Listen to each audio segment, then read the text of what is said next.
Yeah, what's the plan? I'm not gonna tell you or anyone in here besides my team. We obviously have a plan like we normally do, but we can't tell the media, obviously.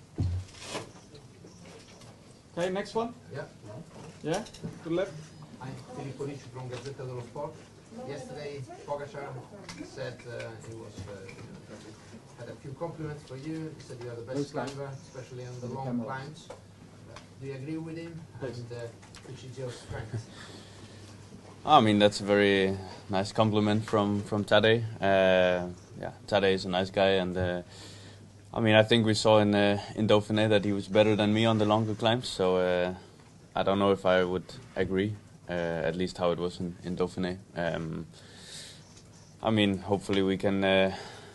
I can be even better here than I was in Dauphiné, and then we'll see. We have a strong team, and we believe in our plan. Yes, Hans.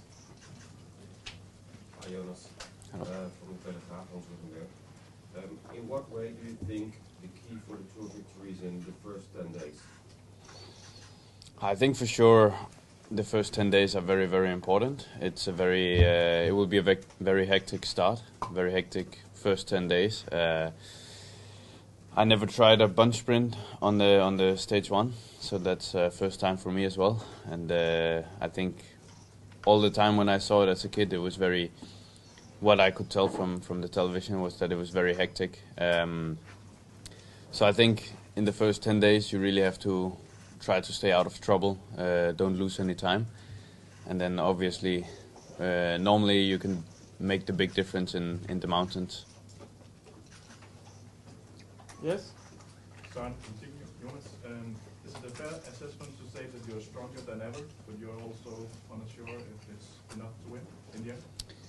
I think for sure I can say that I'm stronger than ever. Of course, last year I was also on a very high level in the Tour de France, but it was in a different way. I had a lot less muscles, but I was also a lot lighter. So of course I'm more heavy now than I was last year, but it's muscle, and we know that it gives a lot more power as well. So yeah, I can say that I'm on the highest level that I've ever been, and then we'll just see if it's enough or not. Yes, Daniel. Hi Peter, good morning. Can you imagine that some Dutch cycling fans were a little bit disappointed that there's no Dutch guy in the squad, especially in a Dutch sprint for the yellow, but for in the team? Yeah, of course I can imagine, but we are here to support Jonas to win the Tour de France, and we select the best riders, in our opinion, to do so, and that's the squad that we have here. Unfortunately, no Dutch guy, but not Dutch rider, but we are an international team, and our goal is winning, and hopefully in the future we will also have Dutch riders again capable of making it into the best squad, and then we'll also take them. Not to forget Option, Edo, he's half Dutch. Yeah. That's also true. Yeah. For Matteo, your part here at the Tour de France, is that mainly a helping position, or do you want to be in the GC or keep you in the GC as well? Yeah, main role is to help Jonas for sure. I think to do that it could be useful to help me in the GC, but I'm here to help Jonas win the Tour. Yes, also the people in the back. Other questions? Yes? Yeah. Jonas, you already talked about that you are a little bit heavier with muscles this year. Can you tell us a little bit more about the differences at the start of last year's tour and this year's tour for you? Sure. I think obviously there's a really big difference compared to last year. Last year I came back from the terrible crash, and to be honest, it took me way longer than I actually thought to really come back. It's only by a few months that I would say that my body feels the same as it did before my crash. So yeah, it has taken me almost a year actually to get back to the same as it was prior to my crash, and obviously then being in the bed for 2 weeks when crashing, you lose a lot of muscle, and we try to regain that. and we succeeded. He's huge. Yes? Okay. Grisha, what could you tell about the shape in which is Jonas actually? And do you think it's really possible to beat Tadej? Of course, we think it's possible. If we are sitting here and say with Tadej is unbeatable, then we can better go home. So of course we think that's possible. And like we said, we believe that Jonas is in the best shape ever. It's also necessary to be in that shape. What gives us hope, I think, was that Jonas saying last year was the absolute not optimal preparation. He was still very, very good. And this year, at least in the last months, everything went well. All the preparation went well. And we are here. We are ready, not only with Jonas, but with the full squad. And we are ready to give it a big fight. Yes? Jonas, cycling fans in Wales are excited to see you continue your rivalry with Tadej, but we'll also have our eyes on Geraint Thomas, the Welshman, former winner of this race. Could you sum up your thoughts on his career and his contribution to cycling over the past 20 years? Sure.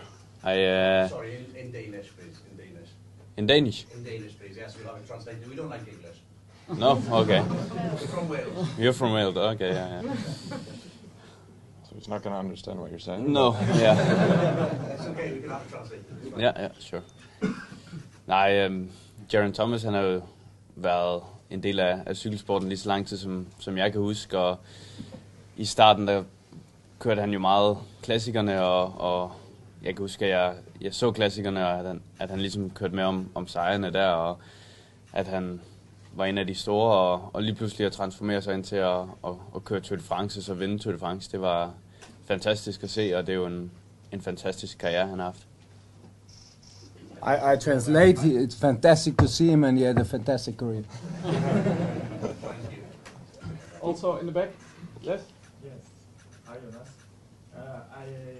It's a long way to Paris, but a lot of riders talk about Montmartre. What do you think about it? Do you think you will ride it at the proper stage, and are you worried to like have more stress with this narrow street and things like that? To be honest, I think it will be ridden more as a normal stage. Yeah, I cannot see that if the GC is closed, that we do all the parades and stuff like normal. If it's closed in GC, there's still a chance to turn it up or turn it upside down. So it will create a lot more stress, and I think I said it also earlier, but the whole thing about Montmartre is that, yeah, it's a very narrow climb. In the Olympics, they were there with, I guess, 50 riders. Now it will be more than 150 riders fighting for the position, so it will create a lot of stress on the last day as well, which will make it a bit more dangerous, in my opinion. Yes? Yeah. Just going back to your GC role and thinking of your contract extension, will it be a learning process for a future GC leadership, maybe next year, at a different GC, different Grand Tour? And what does that involve for you? Sure, yeah. Every Grand Tour I do is a learning process, but yeah, this one especially, I think learning from Jonas and just doing a Grand Tour with GC in mind without the same pressure Jonas has, I think is helpful. But yeah, it's all with the goal in mind of winning the Tour. But does it make it harder for you, kind of stay in GC and thinking of GC every day? Quite a bit easier, I would say, than if I was doing it in Jonas's position. I get to have a little less, expectation. I can focus on my job, and then once my job is done, ride to the line as hard as I can. Yes. Yes, David? Jonas, the stats say this is probably the most intense Tour de France rivalry ever between you and Tadej. A few seconds between you over 4 years, or 5 years. What's it meant for you? Has it been a source of inspiration? Has it been an obsession? Can you just talk about the history of this rivalry and what it's meant in your career? Oh, it's true, as you say, that having a rival that's so good as Tadej, it also has to, it brings out the best in yourself, and you have to train hard every day to try to compete with him. So, for me it also it makes me even better, an even better cyclist, and I have a lot of admiration for Tadej. He's a very nice guy and a very good bike rider. So yeah, I really only have good words about him. Yeah. Jonas, obviously yellow in Paris is the main goal for the team, but in the first part of Tour de France, there are some opportunities also for the Wout van Aert. Is it a plan for you also to help Wout van Aert to achieve his goals? I mean, I'm also very happy when Wout is going to win a stage or more stages, and if he could ride a few days in yellow. But we also talked about that the main goal here is to win the yellow jersey in Paris, and we don't want to compromise that. But if there is a chance to help without compromising, yeah, then I would like to do it, obviously. Yes. We hear Jonas say he's the best shape he's ever been. How does that shape up for you, and how do you compare your form to last year's tour? I think the same. I also feel like I'm in the best shape that I've found in my life, and it's hard to know until we get into the race, but I think at Dauphiné I felt a level up from last year. Hard to compare to last year because the field was so different this year and a lot higher level start list, but physically I feel better than last year, yeah. Yeah. For Matteo as well, where do you see the strength in your team compared to the UAE? I think we have a classics team actually, with a few climbers along for the ride, and for me I think that's the key to this Tour de France is getting through these first 10 days, like treating them like classics and trying to take advantage there, and then once we get into the mountains it'll be more simple. But for me our strength lies in our ability to ride one-day races and be in position together and make things happen at the front of the race. We have seen before that the strategy within the Visma is you have play a lot of cards in the mountains, and you really try to make the mountain stages your way. So is that going to be a problem if you don't have that many climbers here? I would say we have plenty of climbers still. Yeah, I think that won't be an issue. Definitely with Sepp, Simon, me, and Jonas, I think we can make a lot happen in the mountains. Also for the people in the back, yeah? Yeah. Are you afraid of Tadej Pogacar or Tadej Pogacar teammate? Who are you asking? But who is the question who for? Who is the question? For everyone, but Jonas. I mean, if we were afraid of Tadej, we wouldn't be here. My good sports director said earlier that then we better stay at home, and it's the same answer for that question. If we would be afraid, then yeah, it's better not to show up.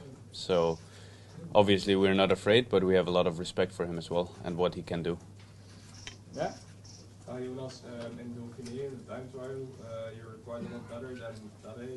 Do you think that's an advantage we've kept in these periods, or does that depend from time trial to time trial?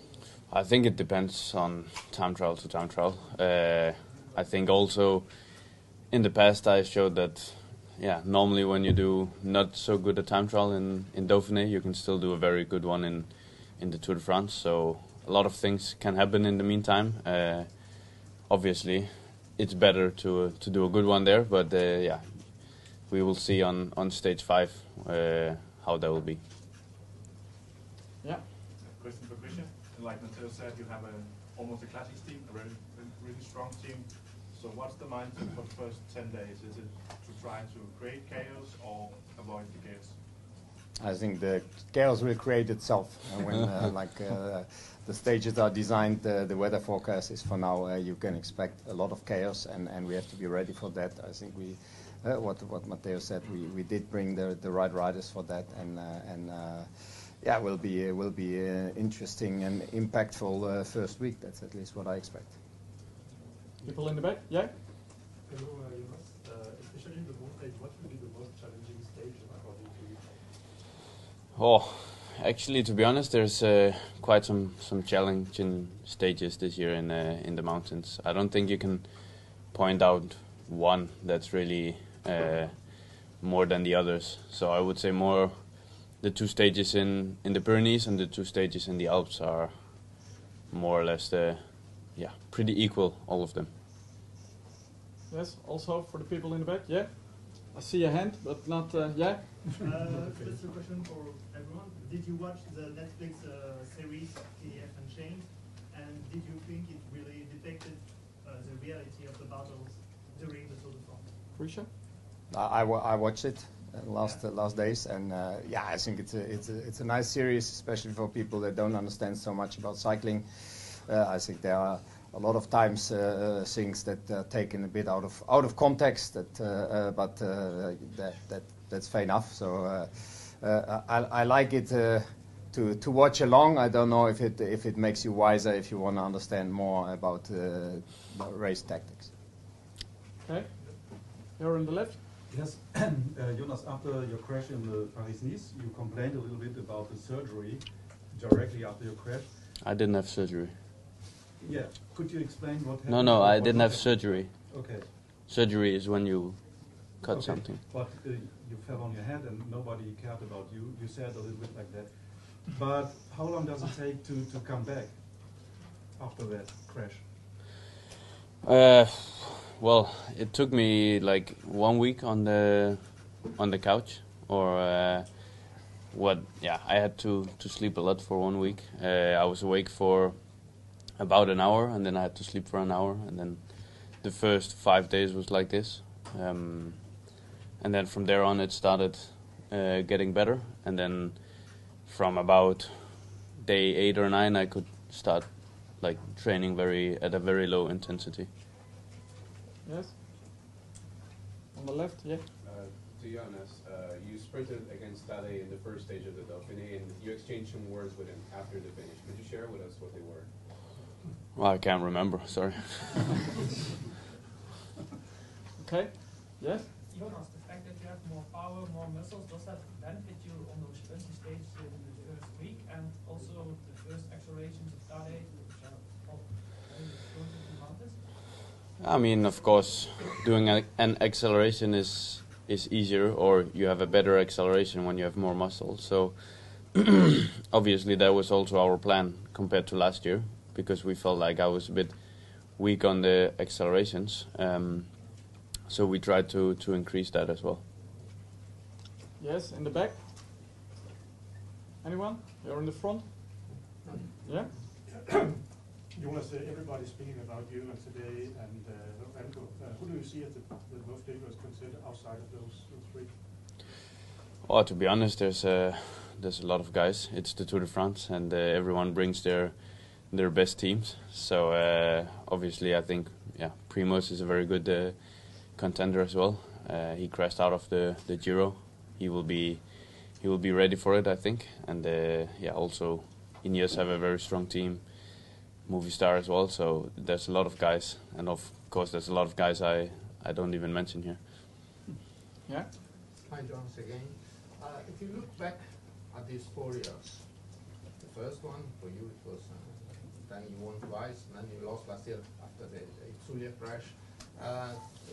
If you look back, how do you describe these first 4 years and the difference between these particular two? To be honest, like every year almost felt like a victory, to be honest. The first year I came in and was my first Tour de France, so obviously then second place feels like a victory, then 2 victories feels like a victory, and last year came back from what I experienced also felt like a victory in itself. So I almost feel like I have 4 victories in the Tour, but I don't. So you're chasing the 5th? Yeah, you can say. Like in Rhine. Yeah. Yeah, you're at the first one. Jonas, you've got the Giro d'Italia winner in your team now. How does that impact your confidence, knowing he's in such good form and another addition to your mountain trainer?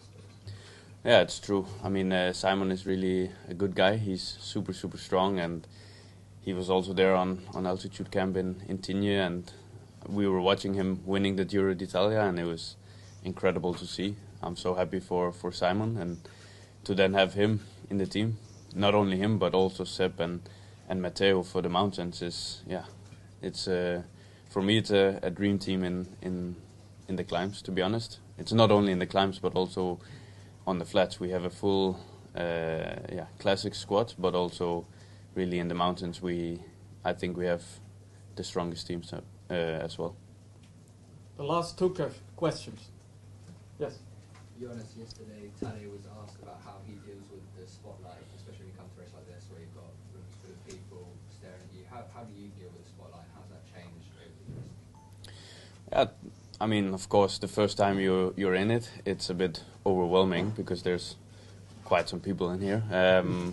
But in some kind of way, you get used to it. You get more relaxed in the situations, and yeah, it's something you just learn by time, and that you don't really think that much about. You also know that, especially the Tour de France, it's probably more than the double of every other race. So yeah, you just kind of know it by now. Last one. No one? Pressure's on. In the back. In the back? Yes? Okay. Hey Jonas, in your opinion, what are the weaknesses of Tadej? That's a good last one. Good question, yeah. I think in recent years he hasn't really had many weaknesses, I would say. And also, to be honest, if he has any, I wouldn't sit here and tell it, because then they know. So that's, how to say it, that's cards we will keep for ourselves. Jonas, Matteo, thank you very much. We're going to change. Thank you.